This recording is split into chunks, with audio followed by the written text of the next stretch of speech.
A PDF of additional material accompanies this program.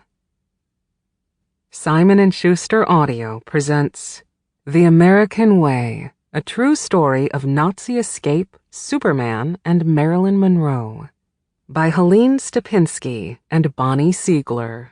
Read by Bonnie Siegler. Prologue. The 10-Block Walk. New York City, 1954. Jules Schulback left his third-floor apartment around midnight and stepped onto the sidewalk at Lexington and 61st Street in Manhattan, carrying what looked like a black lunchbox with chrome around the edges. He surveyed the familiar view, glancing at an upstairs window across the street that belonged strangely to a doll hospital.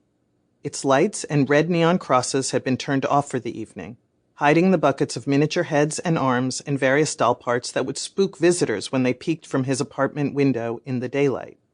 But Jules found the doll hospital mildly amusing, as he did most things. He panned his gaze a few doors down and crossed the avenue to his first shop.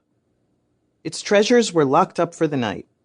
Jules inspected the darkened window, as he always did when passing by, partly to admire his display, frozen mannequins posed in the latest minx and fox stoles, but also to check that everything was all right in his absence.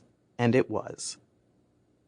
Since it was a Tuesday night, the streets of Manhattan were mostly deserted. Jules's shadow, one of the only ones cast by dim street lamps, and a moon that was just past full.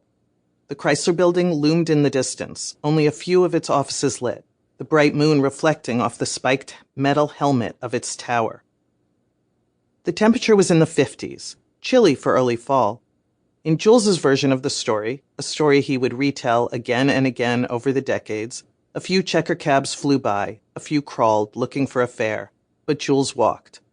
2 blocks, then 3, past shuttered drugstores and dry cleaners, past silent newsstands and grocery stores, past a single bored cop on the beat, to whom he gave a respectful nod but didn't stop to chat up.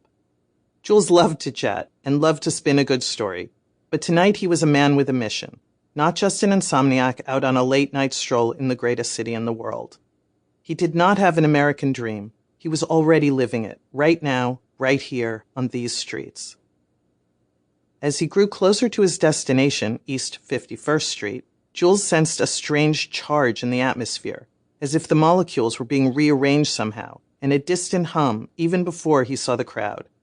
He passed the all-night coffee shop with its pink neon and the onion-shaped green copper domes of the Central Synagogue on the corner of 55th Street, so much like the one he had left behind in Berlin. And sure enough, 3 blocks away, he could see it, a bright glow up ahead. Sample complete. Ready to continue?